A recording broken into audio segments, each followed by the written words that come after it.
Teaching While Queer is a podcast for LGBTQIA+ teachers, administrators, and anyone who works in academia to share their stories. Hi, my name is Bryan Stanton, a queer theater educator in San Antonio, Texas. Each week, I bring you stories from around the world centered on the experiences of LGBTQIA folks in academia.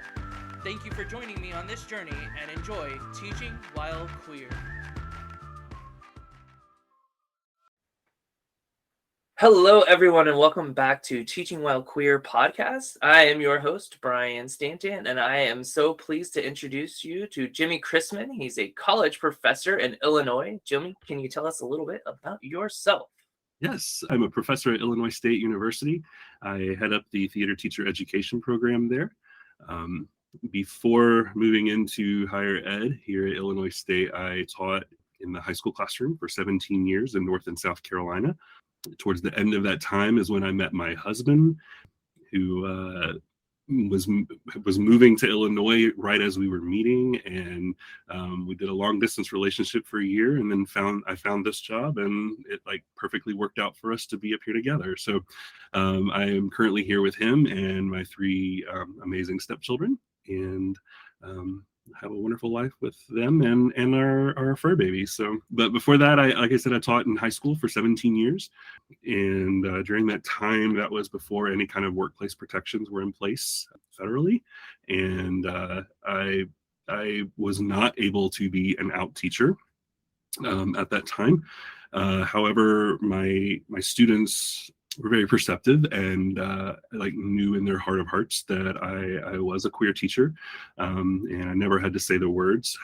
They became very fiercely protective of me throughout the school building, and my principal even had me head up the Gay Straight Alliance at our school, which was interesting because I was not allowed to produce any theater plays on our stage that talked about queer topics. But I could teach them in my classroom, and I could be the advisor for that program. So we can talk about the optics of that if you want later on. But I was not able to be an out teacher. And I remember all 17 years of my time in the classroom, my very first semester of my undergrad program, my intro to education professor, Dr. Joust, literally said in front of our whole class, if you are gay or lesbian, you will not be able to be out to your students because you will be fired on the spot. Those words rang loud and true to my 18-year-old ears as I was sitting there, still closeted, and fearful of all things anyway because of my religious upbringing, but then now fearful of my job, so I had to keep it close to my chest at all times. I think I shared with you before, the first time I ever said the words that I was a gay teacher was in front of my college students here at ISU, one of my first semesters, and I physically got sick to my stomach when I said the words because I was like, oh crap, I'm gonna get fired now. But that's not the case. That's not what happened. And my students are very supportive and very loving and see me very much as, I want to say a light for my queer students who feel safe and can trust me in that process and have a different voice to come to from experience when they're dealing with those things in their own classrooms. You got me thinking about something my mom told me the other day. She said, I feel a little ashamed that I didn't raise you all a little more religious, and I thanked her for not. And I'm just thinking about what you said about your upbringing and having this fear living in you. So how was that as a child? Oh yeah, as a child, I grew up in a very religious home. My dad was the minister of music. My mom was the minister of music's wife. I sang in the choir whenever I could. I was at church 3 days a week minimum, and I sang solos in church and led Bible studies, all the things. And I knew from a very early age that I was different, that I was not attracted to girls, that I found the men way more attractive and interesting. And as growing up, knowing that and feeling those things, and hearing every time you're in church that that's wrong, and that you are the worst thing that could ever be in God's eyes. That did a number on me. That was very difficult, and that permeated in my school experience as well, with whatever bullying may have come, and name calling, and just my experience. And I did everything I could. I dated girls. I led the Bible studies at school. I took leadership positions at school as much as I possibly could. Worked my tail off to get a full ride to college and really shine in everyone's eyes, so that I wasn't drawing attention to this other thing about me. And when I got into my undergrad program, it was during my freshman year that my best friend's aunt outed me to my family. And I began a time of counseling that my mom sent me to a Christian counselor, who basically said, you need to at some point come to terms with who you are, because that's okay. And I went home and told my mom that, and was quickly pulled from that counselor, because that was not the message that I was supposed to be being told. And so I did conversion therapy, why that's still on the books in any state or country in this world, I do not know. It just is such harm. When I left that, and I basically came out a second time to my parents and said, that this is just the way it is, and if you want a relationship with me, you're gonna have to be okay with it. That began a long, many-year journey of them coming around and supporting and walking down the aisle at my wedding with me. So it has a happy ending, and there are still things that are being worked through as far as those relationships. But that echo of my faith and God, it still rings loud and clear in my head. And I've had to navigate my own sense of spirituality and what that means to me, and how I can make sense of that. With who I am as a queer man. Wow, that's a lot. It's a lot. It's wild, because it's just interesting to think that those things still happen to folks today. That we're still dealing with conversion therapy, and we're still dealing with such staunch religious objection to like your family. As a parent, I couldn't imagine being like, this reason you cannot be in my family. You cannot be this way. I mean, yeah. How do you think that experience just kind of informed your relationship and how you worked with students? Yeah, so that I remember when I first started teaching, that I knew I had that fear in the back of my mind and in my heart that, okay, you can't ever say these words to these kids. But I wanted, excuse me, I wanted a place, and I wanted to be able to create a place and a space in my classroom where everyone was loved and welcomed, exactly as they are. And I wanted to be that space that I don't want to say I didn't have, but I didn't have as widely throughout my school experience as I had wanted and needed. I had several amazing teachers throughout my years in school that did create those spaces and didn't allow bullying, and didn't allow homophobic language or racist language in their classroom. They shut it down. And those are the teachers that I remember. Those are the teachers I remember who I could go to for advice. I could go to talk to. I could go to when I knew I needed help with my work, and they weren't going to belittle me, because there were those teachers that did do that. And I never wanted to be that teacher. I wanted to have that space where students could come to me and talk to me, where they could come and ask me about assignments and not feel judged by that. And being a theater teacher, as you know, I wanted to do work on stage that mattered and represented my students. And I know we hear that a lot now, that I don't think in 2000 and 2001, my first year of teaching, that was a very prominent way of thinking for many teachers. It was, let's put the classics on stage. Let's put the hot new show that is going to win at competition, or the musical that was just released from MTI. It was that was the conversation. It wasn't, who am I putting on stage to represent who I have in my classroom and in my school. And that was something I wanted to do. And I wanted to tell those stories of the people there who come to watch the shows and who were on stage doing the shows. So that, I think that's how it influenced my approach as a teacher and a director.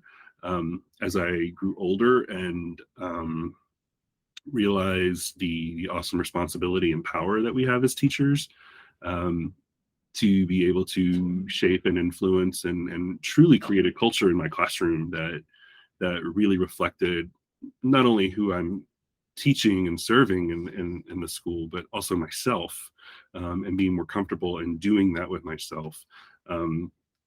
Figuring out what I could get away with and what buttons I could push and what I can apologize for rather than ask permission for.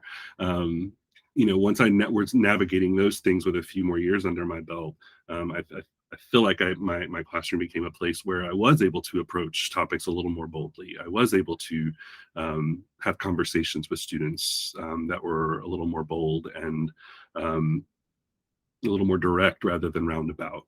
And Bryan, as well as a teacher, that that comes with navigating and learning how to work with your administration and how to communicate with them as well, so that they're not blindsided by things and they're kept in the loop and they understand your instructional decisions and the whys of what you're doing.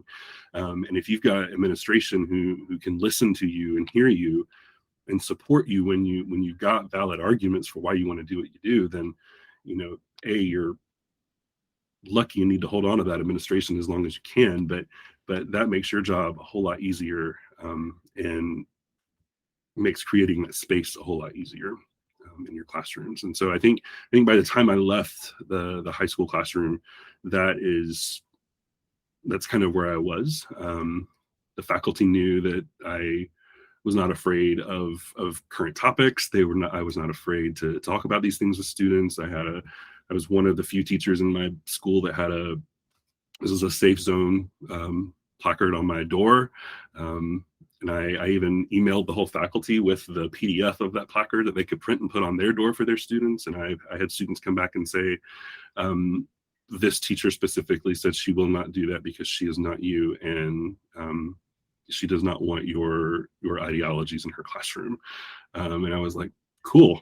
I feel like I've arrived with that statement. So as sad as it was for me to hear that about that teacher, I was like, well, who has that and who has your back. So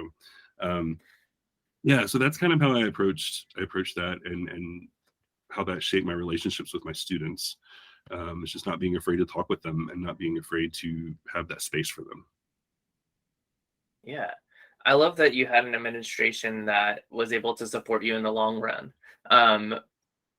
Because in initial talk was like, you can't say gay, you can't do these things on stage. And it's been interesting for me, just as a person who loves history and theater, and to know that in America, theater has been contested since America was created. The very first play that was ever put on stage here went to court. And that's so American. You hold a mirror up to us. It really does.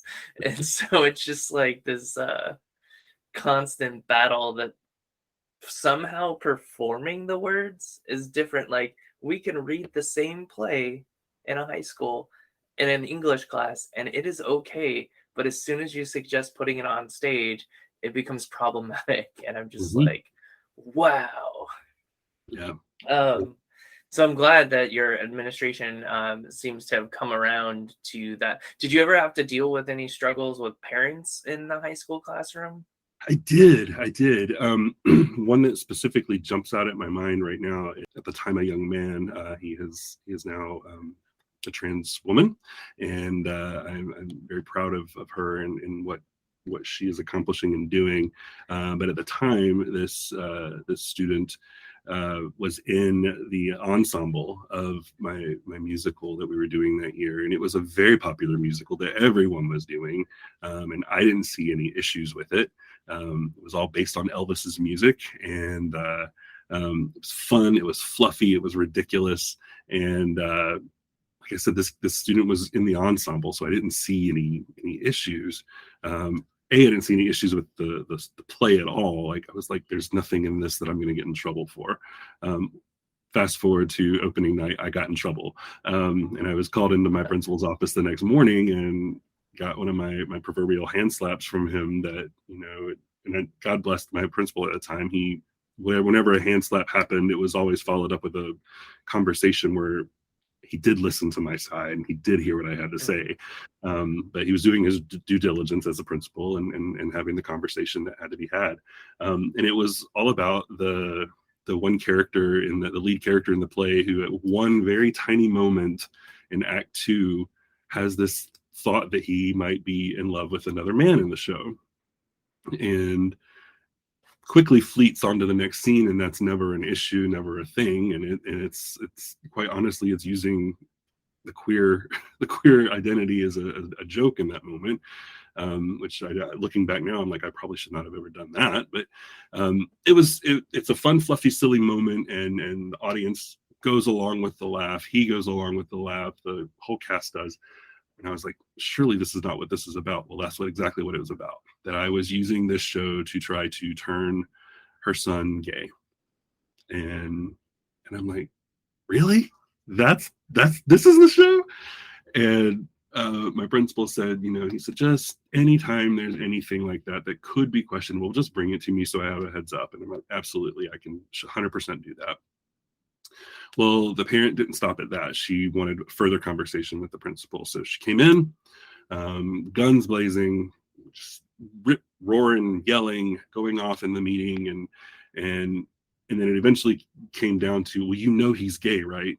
And the principal said, the character? And he said, I didn't get that from the character. She said, no, the teacher, Mr. Chrismon. And he said, is he? I don't care. That's not my business. I was like, 0.1 for my principal right there. Mm-hmm. And then she said, well, but he loves the color purple. Like, purple is my absolute favorite color. And like everything in my classroom, if it could be purple, it was purple. How dare you? Right? Well, this was around the time that the purple Teletubby was the gay Teletubby indoctrinating all toddlers. And so she said, and you know what purple means. And he, God bless my principal, leaned over on the desk and said, well, I like purple. What does that mean? And she ended the conversation. She's like, there's nothing more for us to talk about. And she left the meeting, and he just let me know. And I was like, that's hysterical, A. And B, you got my back and I appreciate it.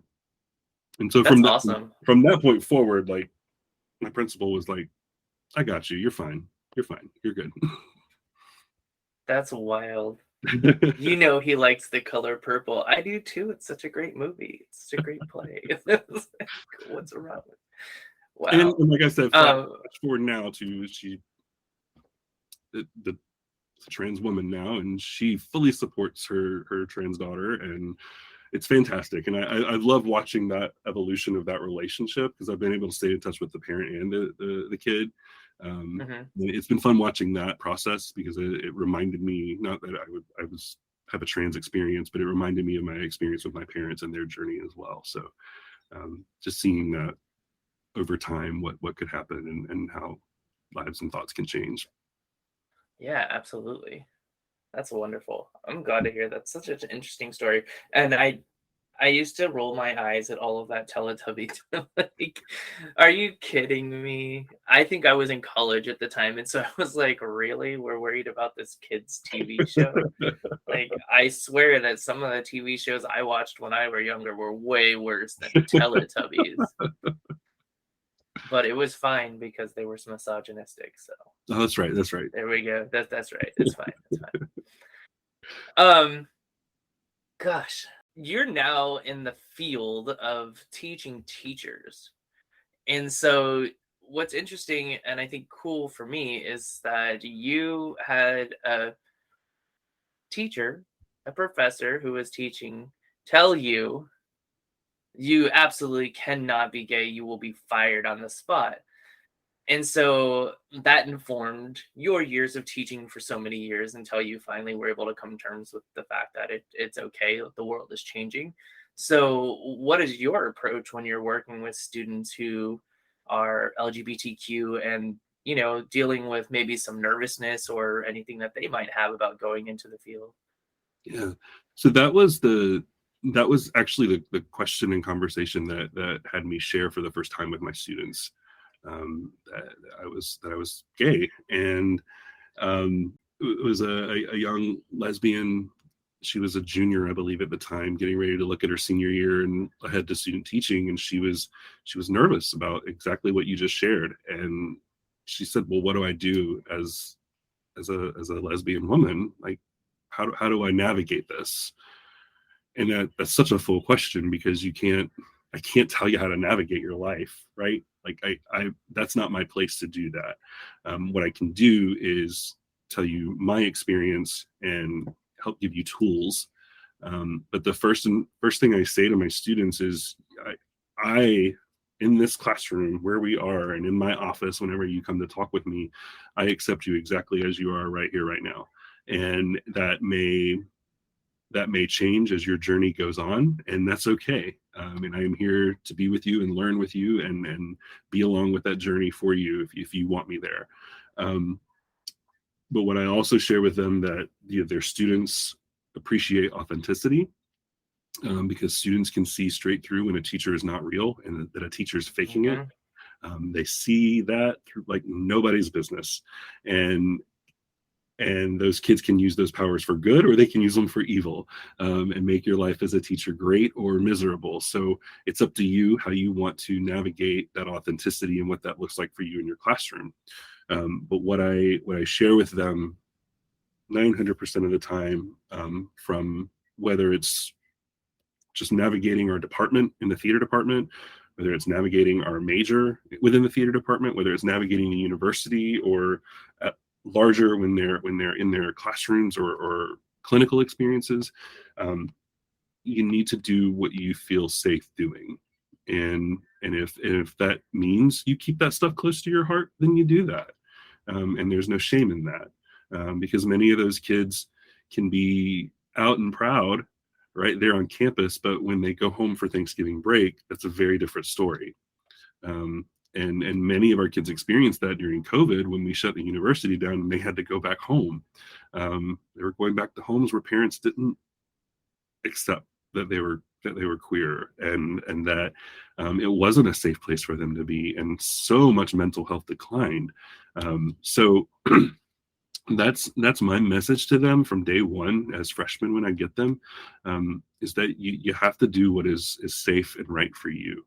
And I think they appreciate that. I'm not a firm believer, and my husband will echo my sentiments on this, that safe and brave space is so relative and weird. To call your classroom a safe space and a brave space, it's almost like calling yourself an ally. That has to be given to you by the person that you're an ally for. That I don't get to say I'm an ally. Bryan gets to tell me I was an ally to him. And I think that's the same way with safe and brave space in classrooms. You can do everything you can to create that, but you, in essence, don't get to determine that. The person who is threatened is the one who gets to say that this is a safe space. And I think brave space is just another word for a safe space. And I've done a bunch of research with trauma-informed work, and negotiated space is the one that I've come to love recently. It was by some Black scholars who created that term, and it's, I get to negotiate with the person who's not feeling safe in this space right now. What do you need to feel safe? What can I do to provide that safe space, and to help you feel safe and able to function in this space with us in an educational way? So that's what I strive for, is to find that negotiated space, and it's truly a collaboration with the students, right? And it's a testament to your relationship with your students to be able to do that. To have those conversations with them. What do you need? What can I do? Because I can still teach the content. I may need to approach it from a different way. I may need to do a different kind of activity to get the point across, so that you're feeling welcome and a part of what we're doing here. I also, from day one, stress to them there's a difference in being triggered and having an emotional response to something. I think we use those two terms very loosely interchangeably, and they're very different. Triggered is a physical, involuntary response to a trauma, whereas feeling uncomfortable in a conversation is very different. And we have those conversations early on, because we do talk about queer topics in my methods classes. We do talk about anti-racism. We talk about ableism. We talk about sexism. And because all of those things, all those intersections that come together shape not only who you are as a teacher, but your classroom as well. You have all those intersections coming through your door every day. So you have to acknowledge those, and you have to be prepared to work with every student that you have coming through your door, to be that teacher that you always wanted, right? And I stress that to my students, and I stress that, and they all come in as 18-year-olds thinking, oh, I know this stuff already. I know this better than you. I've watched this TikTok. I know this. I've read this magazine article. I'm like, we're going deeper, y'all. We're going a little deeper. And when it's all said and done, they thank me profusely for how much I center that in our classroom. And it's all of my classes. We freshmen handle a certain level differently than the juniors do when I have them again, and different than the seniors do when I have them in student teaching. So, excuse me, it's a cornerstone in what we do, and I think they very much appreciate that. Did I answer your question? I feel like I went way off on a different tangent. Absolutely. Okay. It was my question plus. Okay. And I appreciate that. And I love it, because there are things that went in there that I didn't know about. I didn't know about negotiated spaces, and I really like that term. And I appreciate the conversation on triggering and emotions, because I think that it's a hard line, especially for young people, to understand. Like, there is a very fine line between the two, and it really depends on where the response comes from. Yes. And I think that it's something that this push for social emotional learning that's happening in K through 12 education, I think, can help with that. If we can get past all the people who are like, no, we cannot teach kids about anything that's not on the curriculum. But it's, I think, incredibly profound to just even say out loud there's a difference between the two, and not everything is triggering. It's immediate response. You had no control over it. Or if you're like, ugh, this irks me, I don't want to have this conversation, that's like a whole other story. It's a whole other situation. Yes. And I think that's valid, and I think it's something that we all need to be learning. And there was a conversation I had with some folks the other day about perception, and somebody was like, well, perception is reality. And I thought to myself, okay, that is a fantastic thing. You are a middle school teacher, so I think that's a very creative thing that you would need to teach your middle schoolers, that the way that your friends perceive you is real in their head. But we're adults, and you have critical thinking ability, and you have to be able to determine, what did I make up and what is real. You should be able to look at the difference between fact and opinion. I just went on a tangent that is now causing like a whole thing in me, because I'm like, the whole social political spectrum of our country right now is dependent on having the ability to discern between fact and opinion. So maybe I'm not right. Maybe I'm wrong. As adults, we shouldn't be able to do that. I don't know. I think, I'm going to probably open up another can of worms with this statement, but like I tell my students all the time, because like when my students are in class or when they're doing their practice teachings with kids at a school or something, and something comes out and comes across like really negatively or in a tone they didn't intend, or what came out isn't what I meant to say. Well, there's a difference in your intention doesn't matter the moment it leaves your mouth. Right. And when those words leave your mouth, your intention doesn't matter, because the perception of who those words fall on is what matters at that point. And so, yeah, so I don't know. When you saying that made me think back to a couple of students that I've had in student teaching who we've had to have that conversation about perception and intention. Yeah. Well, that's not what I meant. It's an interesting game, because it's like, exactly, it's not what you meant, but it's what you said. And I think that's a fact that you can point to. And then there's other situations where it's like, these people are excluding me, when in reality there are boundaries set, and those people are just observing your boundaries. Like, it's a wild navigation method of figuring out what's perception and what's reality. And I guess it's gray, it's not black and white. So there we go. Yeah. That's what we're in. That makes a lot of sense. It's gray, it's not black and white. So given that, like, your younger years were,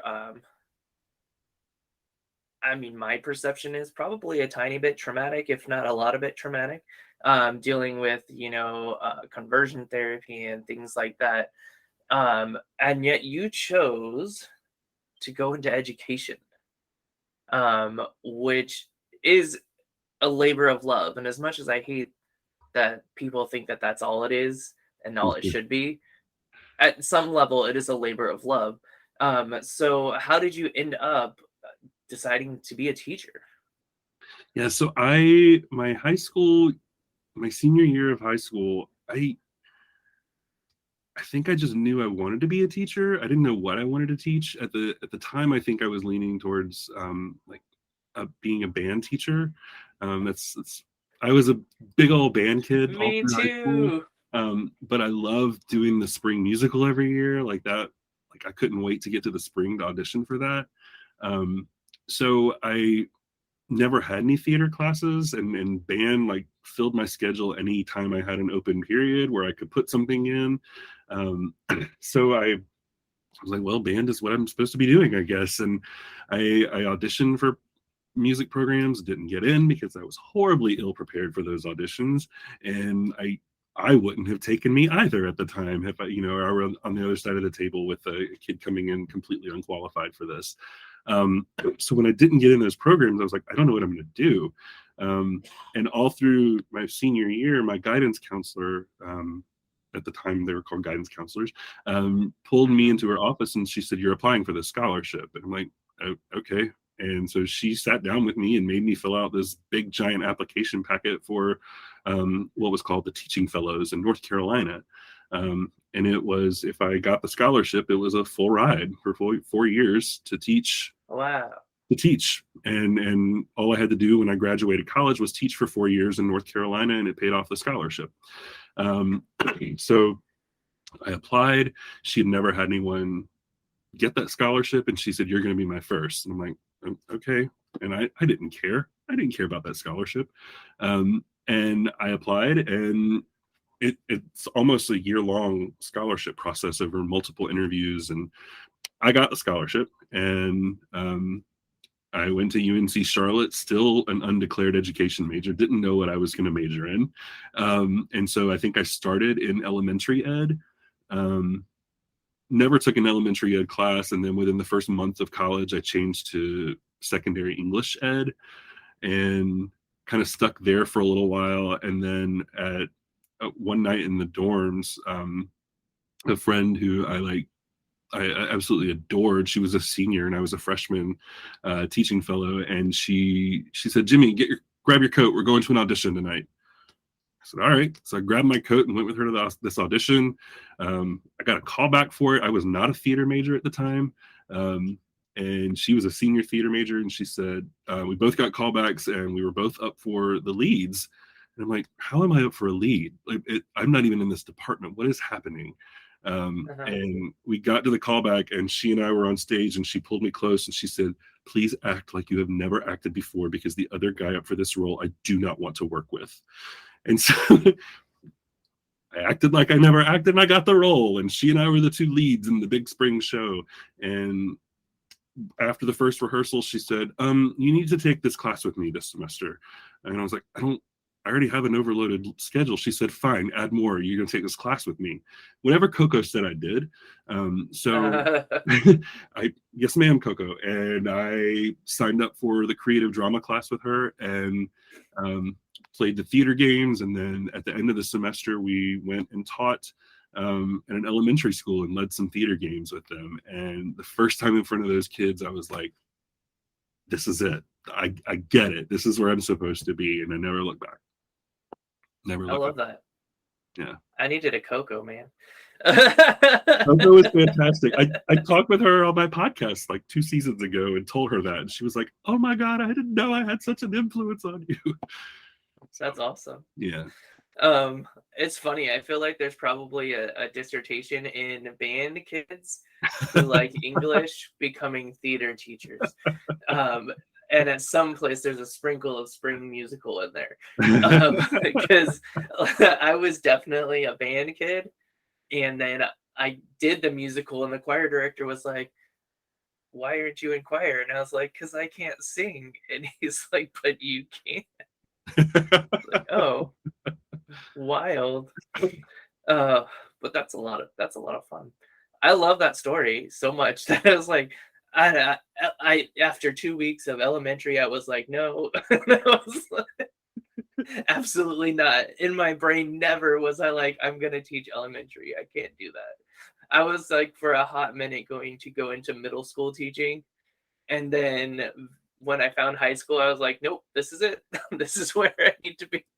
Well, I love the little ones, and I love middle school. I know middle school is not my bread and butter. That is not where I'm supposed to be. And I do think it takes very special people for middle school. And if you have that passion and desire, those kids need you. So if that's where your heart is, you need to be there. But yeah, I love the little ones, and I love the high school kids. But yeah, high school is where I landed, and I had a very successful time with that. Awesome. Well, as we round out everything today, I just wanted to ask, what would you say to your students, your queer students, as they're heading out into their student teaching? Like, what are your words of wisdom that you would give to the new teacher who is struggling with, am I allowed to be myself? What can I do? We talked about it briefly, but this would be like we're headed out the door. You're going into that classroom. Go get them. I guess I would say to them what I say to my freshmen. Being your authentic self is rewarding, and it's necessary. And you can only do that if you're in a place that you're safe to do that. But even if you're not in a place that you're safe to do that, like your district isn't safe, your school isn't safe, your students in your classroom, you don't feel safe with them. One, really look at that situation, and is that where you're supposed to be? And two, what are the things that you can do to give glimpses of that authentic self, and be that light for those kids in your classroom that are like you, because you have them. Every teacher has them, and if you don't always know it though. You don't know it, because I think back to me. I was the religious kid in the classroom, and I was the kid that my English teacher brought me a passage of scripture and sat on my desk, and she said, I thought you'd appreciate this. Great, that's cool. I also appreciated that queer teacher I had, Mr. Caldwell, who would just look at me and say, I appreciate you. I appreciate you, and I see what you're doing. I see how hard you work, and I just want you to know that I see that, and I appreciate you. And I'm here if you need anything. Those words ring louder than the scripture that was laid on my desk by the other teacher. But find ways that you can, whether it's a poster on your wall, whether it's, for me, scripts on my shelf that represented all the kids in my class, Black kids, Indian kids, Indigenous students, queer students, non-binary students, whatever that is, whether it's the safe zone sign on your door, anything at all that you can to let them know that you see them and you were there for them when other teachers may not be. But finding ways to put that authentic you into your classroom and what you're doing. Not only that, but your interactions with your colleagues too. That makes a difference too. Indeed, absolutely. Hey, Jimmy, thank you so much for joining me today. I really appreciate that you took your time out to talk with me. Bryan, thank you for having me, and I'm really excited to see where this goes for you. Awesome. Well, have a great day. Thank you, you too. Thank you for joining me for this week's episode of Teaching While Queer. If you haven't done so already, please consider subscribing on your favorite RSS feed and sharing the podcast with your friends and family. New episodes will come out every other week during the school year. If you're interested in joining us on the Teaching While Queer podcast, please email us at teachingwhilequeerpodcast@gmail.com. Have a great day.